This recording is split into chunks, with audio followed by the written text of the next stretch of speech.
Assalamualaikum warahmatullahi wabarakatuh. Good afternoon, everyone, and welcome to our seminar. Thank you for joining us today. My name is Zaskia Aprilia, and I will be serving as the moderator for this season. Before we begin, let me introduce our team. Our first presenter is Meisha, who will discuss the basic foundation and theoretical concepts of democracy. And our second presenter is Sulistiawati, who will focus on the temporary condition of democracy and its major challenges and opportunities. Today, topic is democracy, a subject that remains essential in understanding political development, public participation, and governance around the world. Democracy affects how decisions are made, how citizens participate, and how freedoms are protected. Our structure for today is as follows. First, the two presenters will deliver a 30-minute academic presentation. Second, we will continue with a 50-minute question and hour session. And after that, I will provide a short summary of the key points. And last, we will close the season formally. And without a further delay, let us begin with the presentation and invite our first person to start. Okay,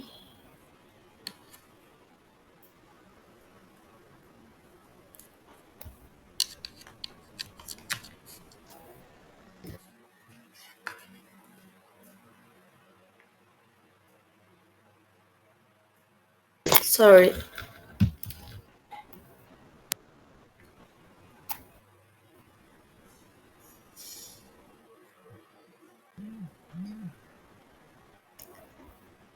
Okay,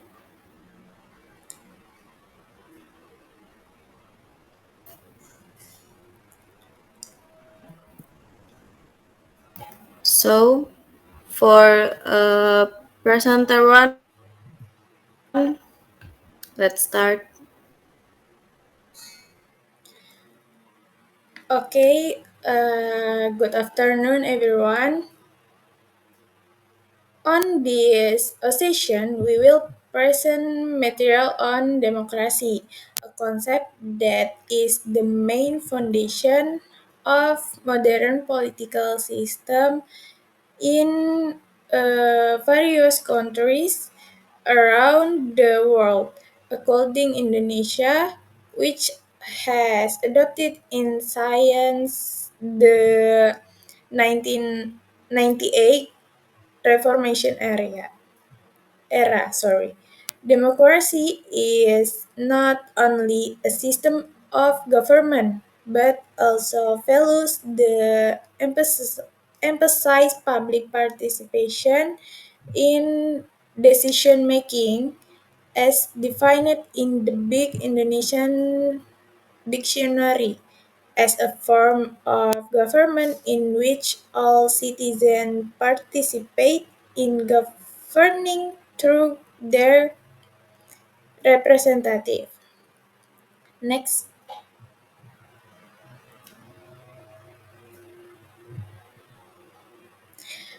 first, let's discuss the background in more depth. Democracy has become the most widely adopted political system in the world today, with more than half of the countries on the globe implementing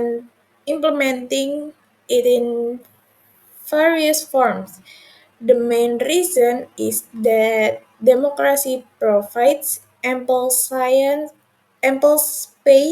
for the people to participate in determining the direction of government, thereby creating strong legitimacy and a sense of ownership of public policy. The system allows the people to be not only object but active subject in the political process. However, democracy does not always run ideally everywhere. In many countries, including Indonesia, democracy faces serious challenges such as political polarization that divides society, weak law enforcement that leads to injustice, endemic corruption that erodes public trust, and the inconsistent quality of election due to money politics or unique access to information. This challenge often widen the gap between the ideals of democracy and its reality. Therefore, a comprehensive understanding of what democracy is, its basic principles, the challenge it faces, and its actual condition is very important. Thus, we can appreciate the strengths of democracy while identifying areas that need improvement in order to achieve a more mature and substantive democracy. Next. Okay, we will now discuss the definition of democracy in more detail. Classically, democracy is defined as government of the people, by the people, and for the people, where the people are the biggest source of political power. Etymo- Etymologically, this term comes from ancient Greek, namely demos, the meaning of people, and kratos, the meaning of power. So, did it literally means power is in the hands of the people. This definition emphasizes that the legitimacy of the state comes from the consent of the people, not from other authorities. There are two common forms of democracy that we need to recognize. First, democracy, in which the people are directly involved in decision making, for example, in ancient Athens, where free male citizens gathered in the agora to collectively choose laws and policies. Second, representative democracy, which is the model used by the majority of modern countries, including Indonesia, where the people elect representative through election to make decisions on their behalf through institutions such as the House of Representatives. Both forms aim to ensure that the voice of the people is the main basis of government, thereby creating accountability and responsiveness from leaders to the aspiration of the people. Next,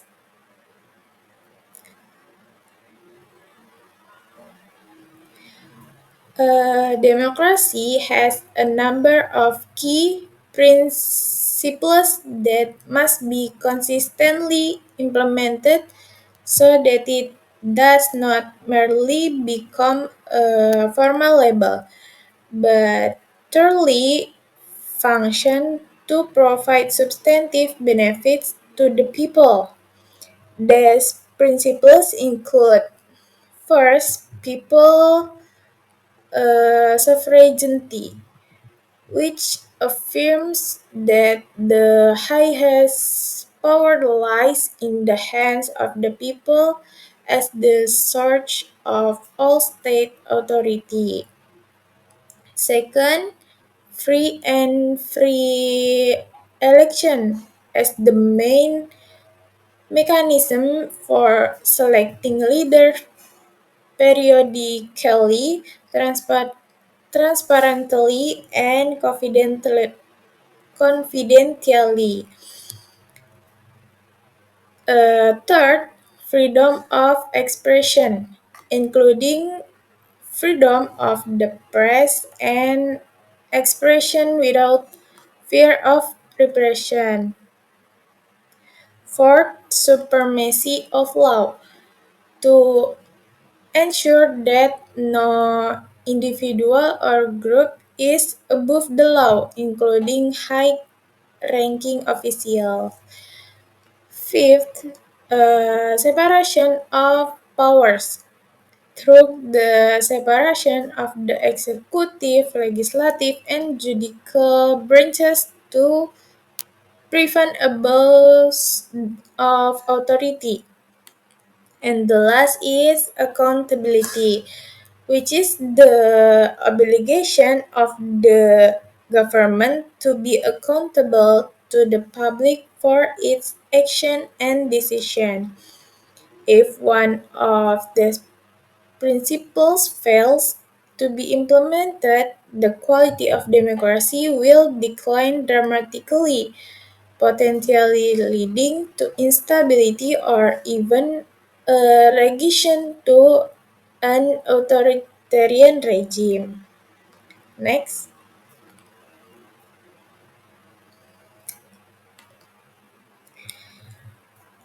in political theory, democracy is not limited to one type, but encompasses various models that emphasize different aspects according to the sociocultural context.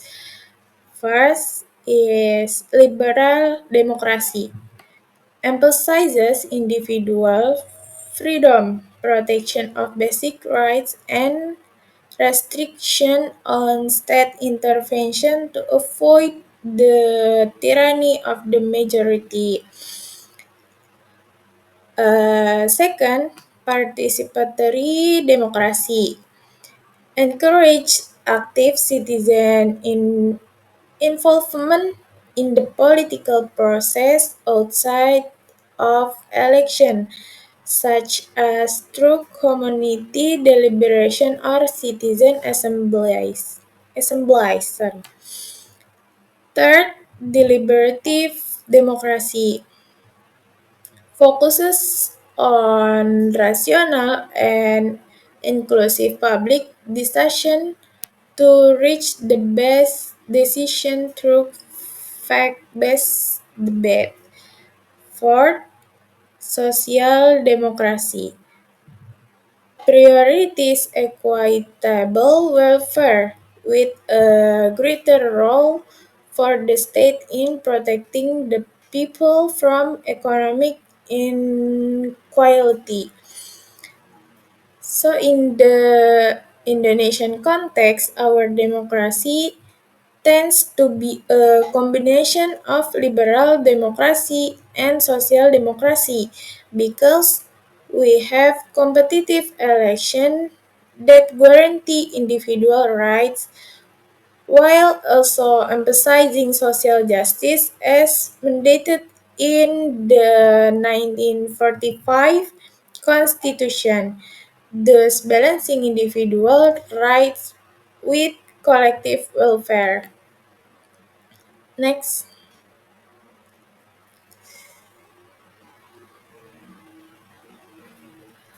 um, one important theory for understanding the global development of democracy is Samuel P. Huntington's theory of the waves of democration, which describes that democration does not occur linearly, but in large waves influenced by historical and international factors. Huntington identifies three main waves. First wave, the 18th century to the early 20th century, driven by the expansion of voting rights in Western countries such as the United Kingdom and the United States.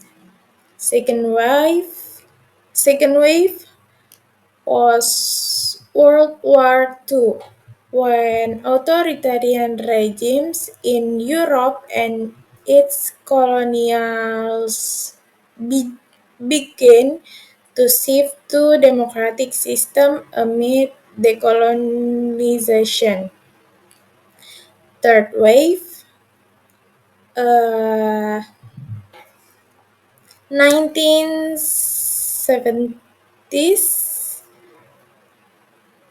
to 1990s, which swept through southern Europe, Latin America, Asia, Eastern Europe, and Africa. Indonesia entered the third wave through the 1998 Reformasi, which offered through the new order.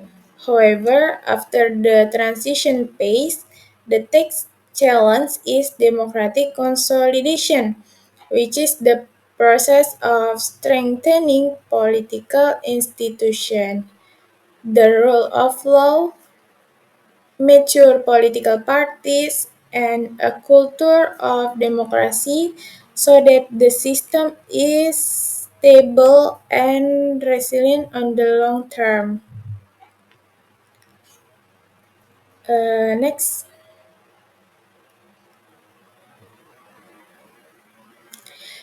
in this slide, we explore the decision between minimalist democracy as described by Joseph Schumpeter and substantive democracy. According to Schumpeter, democracy is essentially a competition among elites through election. In this view, democracy is understood as a procedural mechanism for selecting leaders. The emphasis lies on the electoral process itself rather than the social outcomes that follow. In other words, democracy is not evaluated by how well it delivers social justice or equality, but simply by the existence of free political competition in elections. On the other hand, substantive democracy goes beyond the procedure. It emphasizes not just election, but whether the state ensures citizen participation, civil liberties, public rights, and social justice. Here, the quality of democracy is measured by its impact on society, not merely by the presence of election. Thus, the difference is clear. is clear. Minimal dem- Minimalist democracy focus on procedure, where, whereas substantive democracy focus on substance and social outcomes, both represent different perspective in understanding the meaning and function of democracy. Next presenter two will continue with an in-depth discussion of the current state of democracy in Indonesia.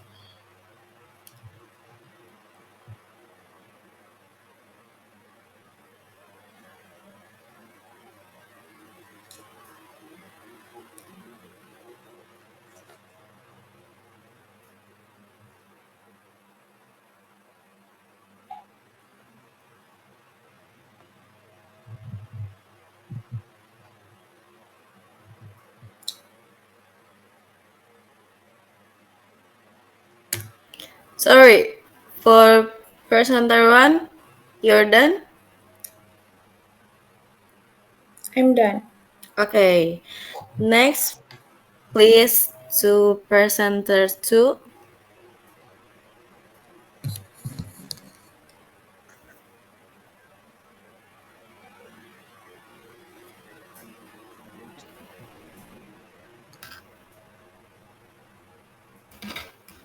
Okay, thank you, moderator. Continue the topic. I will discuss the current condition of democracy, its challenge, and the opportunities for strengthening democratic governance.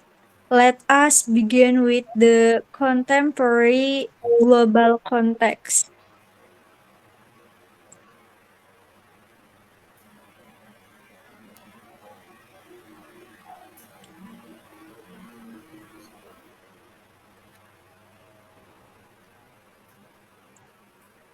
Indonesia Democracy Index tends to fluctuate, challenge polarization on social media, hoax and disinformation, neutrality of state institution, and dependence on political figures.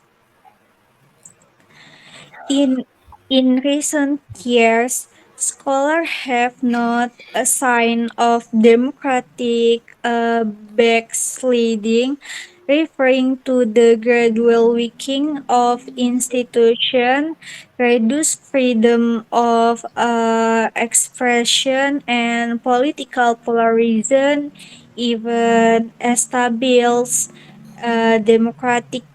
democratic press challenge such as disinformation and declining trust in government and political extremism. In developing countries, the situation can be more fragile, weak institution, corrupt, and limited access to political education might prevent citizens from fully participating in the political process. Now let us shift the Indonesia context.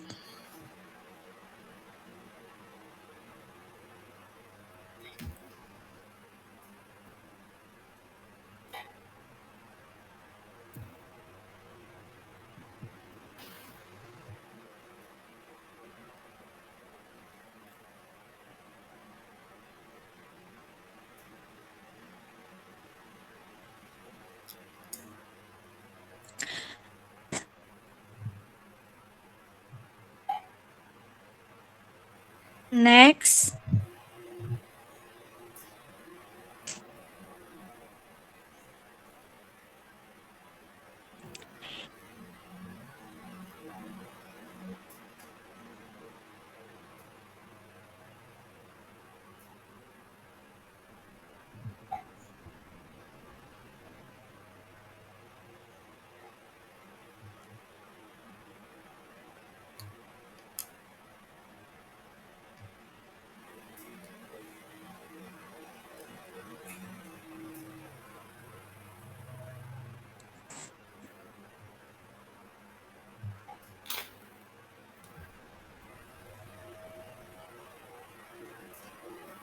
Sorry.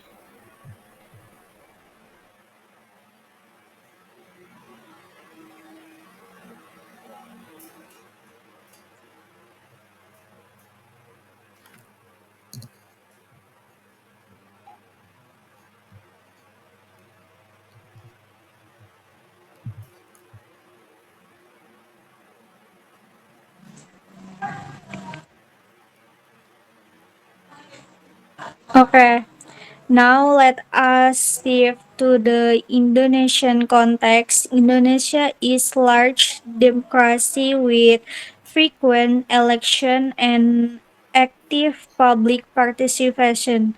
However, it also faces issues such as political polarization, especially during election period, uh, and disinformation and online hoax which influence public opinion and inequality in political access where certain groups are underrepresented, weak law ever enforcement which undermines public trust, and the last, the rise of identity politics, which can divide society.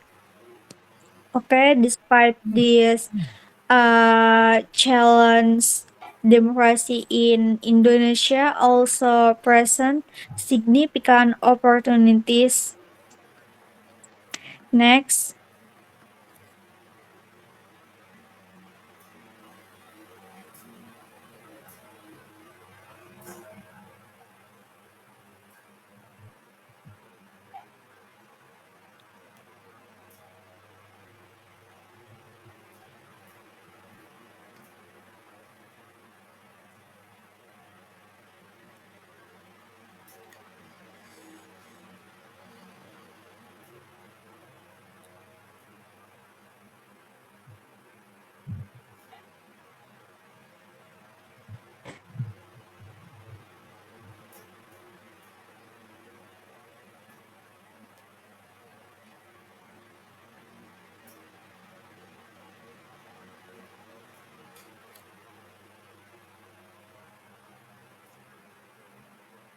wait.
Significant opportunities.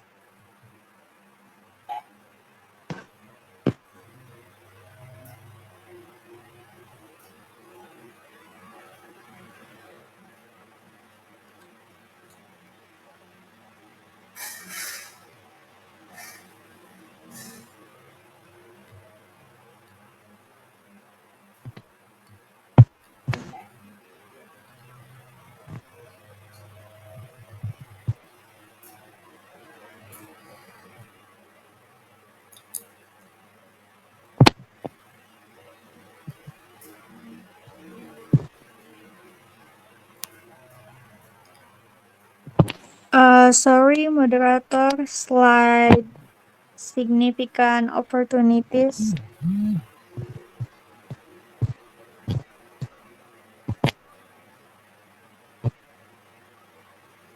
Mhm. Despite This challenge democracy in Indonesia also presents significant opportunities. For example, digital platforms can improve transparency and expand public participation. Youth engagement is increasing so that younger generation are more politically aware, and civil society organizations play a role in monitoring government performance. And the last, institutional reforms such as judicial strengthening or electoral improvement can help consolidate democracy. Let us also examine a case study, the Indonesia election. Next,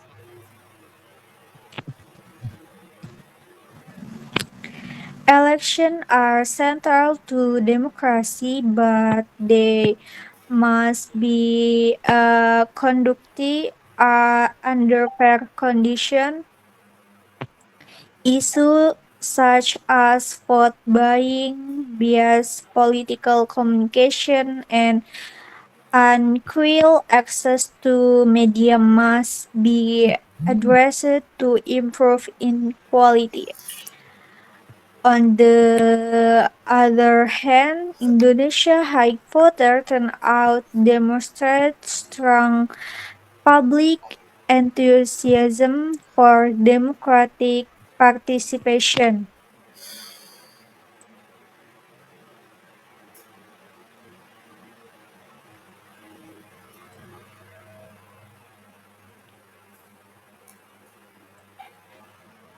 In conclusion, democracy today faces both challenge and opportunity. Ensuring the future of democracy requires cooperating between government, civil society, and the public, strengthening democratic institutions, providing political education, and promoting freedom of expression are essential steps to maintaining a, an healthy democratic. Thank you for your attention. Now I will return the session to the moderator. Thank you.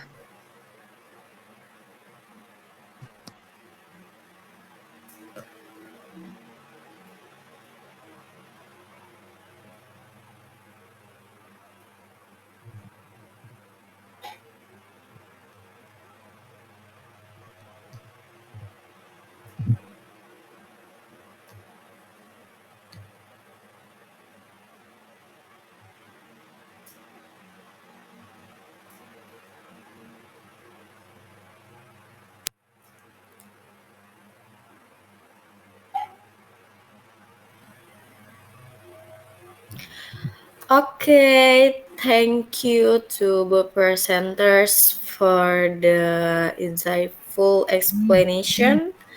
We will now begin our question and answer season. We have two questioner, each of whom will present two question. Let us begin with question number one. Okay, thank you for moderator and thank you for the presentation. So my first question is identity politics always bad for democracy or does it have positive aspects? Thank you. Okay, thank you for the question. The presenter is welcome to answer question for the audience. Who? Presenter 1 or presenter 2? Presenter 1. Okay. Okay, thank you, moderator. That's a very good question. Identity politics is often perceived as something negative because it can divide society, especially when it is used in an extreme way to attack other groups. However, in principle, identity politics is not always bad.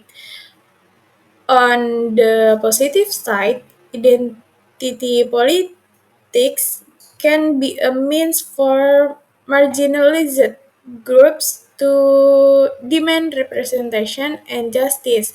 For example, women's movement, disability groups, or ethnic minorities use their identities to fight for their rights. In the case, identity politics serves as a tool for empowerment. The problem areas when identity is overly politicized, used for emotional mobilization, or exploited by elites for polarization. Sorry. So, identity politics can be good or bad depending on how it is managed in the public sphere. Thank you.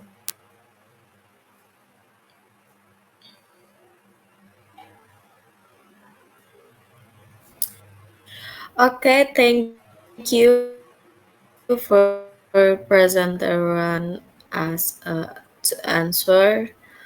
And does the audience have any comments on the presenter answers? Then, Okay. okay.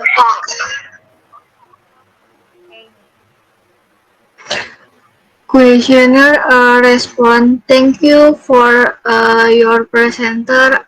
I agree that identity politics has its positive side, especially when it is used to fight for the rights of marginalized groups.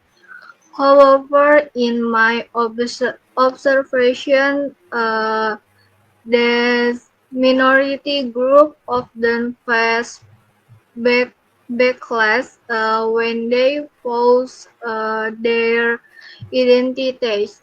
For example, when women's group fight for equality, they are labeled as going against the norm, or when indigenous communities fight for land, they are considered to be hindering development. This is where the problem lies, in my opinions. Our political culture is not yet nature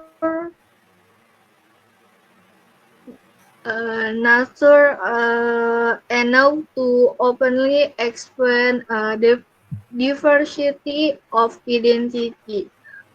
So even though identity politics can be constructive in the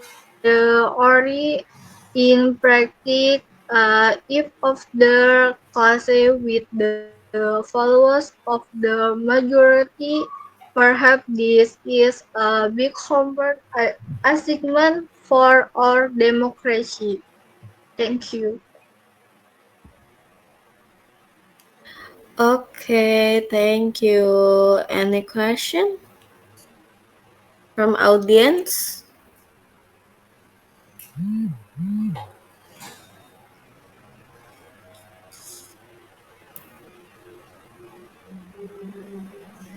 Next to question two. from audience? Okay. Okay, thank you to the moderator for the opening. May I ask a question? Uh, in the in the current Indonesian context, according to the presenter, do the indicator of Indonesian democracy show more minimalist or substantive tendencies, and what are the consequences for the quality or eh, of our democracy? Thank you. Okay, thank you for the question. And now, who the presenter? Welcome to answer question for the audience. Presenter two. Yeah. Yes, presenter two. Okay, thank you for question. If referring to Sumter's theory, minimalist democracy emphasizes elite competition through election as the main indicator. If the election take place, then the state is considered democratic result of the depth of public participation or social justice, while substantive democracy demands more the protection of civil liberties, strong law enforcement, meaningful participation, and the grade of equality in the Indonesia context, existing indicators such as a fluctuation in the Indonesia Democracy Index, okay, pen this information with law enforcement and high identity politics show that our democracy still often operates in a minimalist manner. Elections are going, but not always with a substantive quality such as justice, accurate information, freedom, and equal participation. The consequence in the democracy become merely procedural. Society is active during election, but civil rights, political literacy, and accountability are not yet optimal. This causes the consolidation of democracy to be slow. Okay, I think enough. Okay, thank you for the answer to presenter two. And now, does the audience have any comments on the On the presenters? present. I want to respond uh, this question. Okay, thank you for the explanation. I greatly appreciate the presenter's presentation, but allow me to make a few critical notes. If we say that Indonesia is still at the minimalist type of democracy, then there should be a stronger emphasis on what structural obstacles exist to move towards substantive democracy. For example, the economic political oligarchy that limits competition, or the weak le- legis- legislation of parties that makes public participation only electoral, and uh, thus the challenge of Indonesian democracy is not merely a matter of election quality, but lies in the power structure that is not yet fully democratic. Thank you. Okay. Thank you for audience to the comments of the presenter answer, and thank you both questioner for the insightful question and to presenter to their detailed answer. This concludes our Q&A season. And before we close today's seminar, allow to me summarize the key points from the first presenter. We learned the fundamental principle of democracy, including political equality, rule of law, and civil liberties.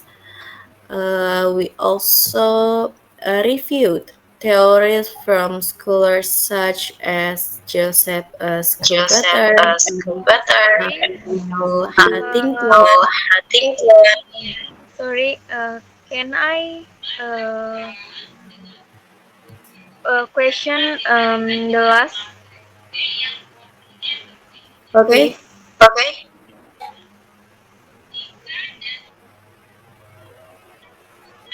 Okay. This question, the last question is: digital technology can strengthen democracy, but it also gives rise to hoax and disinformation. How do we balance this?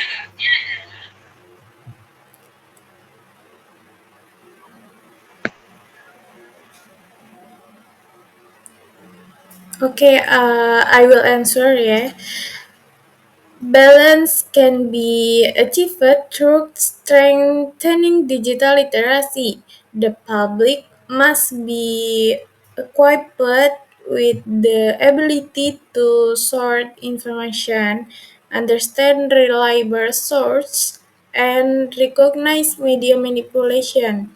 In addition, educational institution and the government can create educational programs on digital security. When citizens are digital literate, the public sphere will become healthier even as technology develops rapidly. Enough.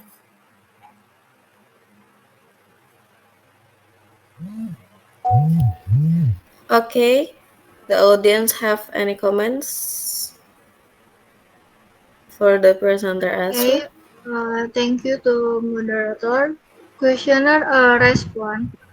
I would like to add another perspective. Regulation of disinformation is in the important, but I'm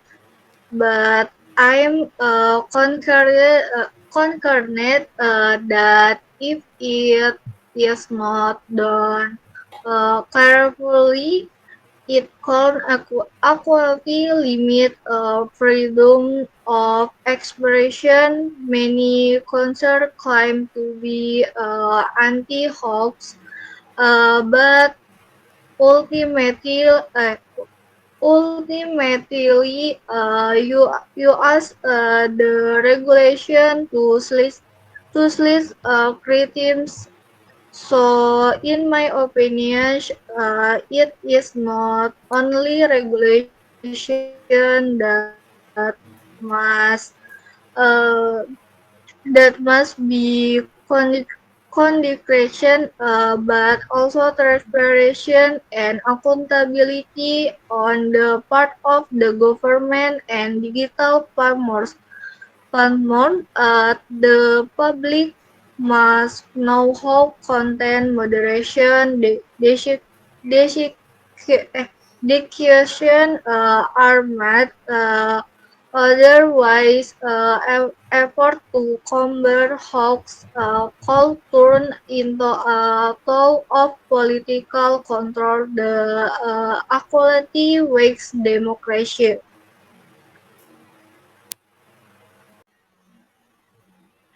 I'm so sorry the season was interrupted because the Jimmy season was over. Let's continue with the answer from presenter 2. So we start. Yes, I will answer a very relevant question ya.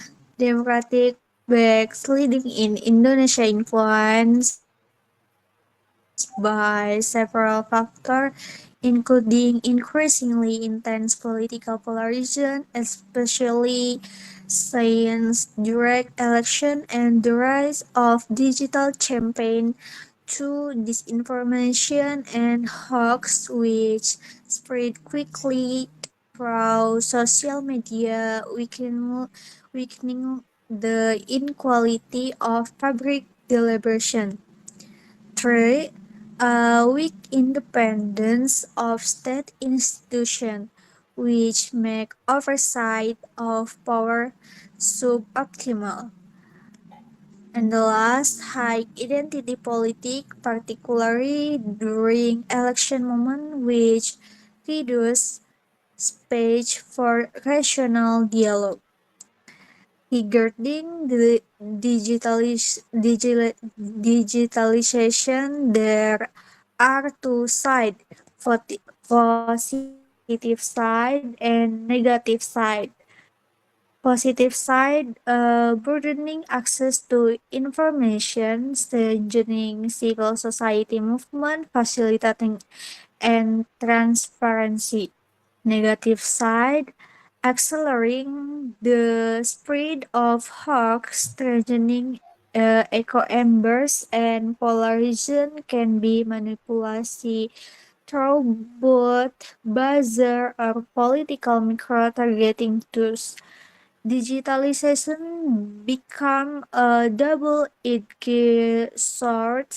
It strengthens democracy on one hand, but also contribute to its decline if not properly regulated and monitoring. I think enough. Okay, any comments on the presenter answer from audience? Yes. Okay. Thank you for your very informative answer. However, I would like to add a critical perspective. The phenomenon of democratic backsliding in Indonesia, in my view, is not only triggered by digital digitalization or polarization, but also by the tendency to consolidate power among certain actors, including the weakening of the opposition function. Without strong check and balance, the digital public sphere becomes increasingly vulnerable to manipulation. So the challenge for Indonesian democracy today is not just how to control hoax, but how to ensure the political institution remain independent and are not subordinate to interest, elite interests. Thank you.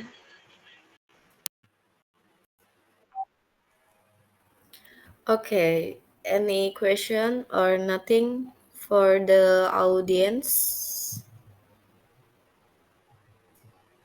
Okay, I think nothing question.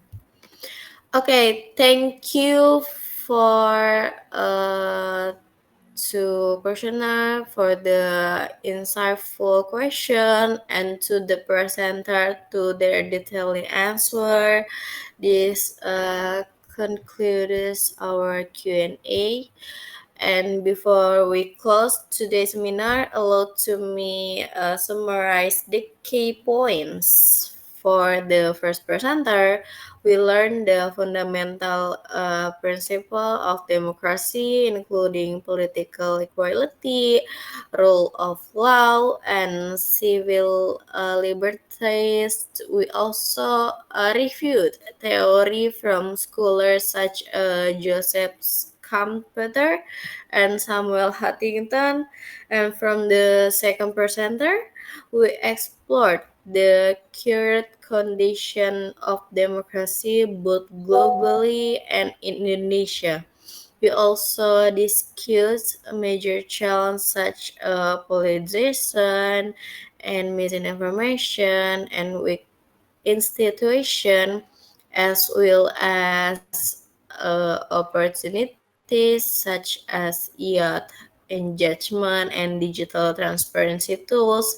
During the Q&A season, we discussed how democracies can remain stable despite corruption and how citizens can contribute to present sorry to preventing democratic backsliding. Overall, today's seminar highlight that democracy is not a static system. It's a continuous process that requires participation, awareness, and strong institution. Thank you. And once again to our presenter, questioner, and all participants who joined today's seminar, thank you for today. We appreciate your active participation and attention through this season. The link to the presenter slide and the record video will be shared through. Sorry. With that, we officially conclude today's seminar. Have a great day and see you in the next season. Thank you, everyone. Thank Thank you.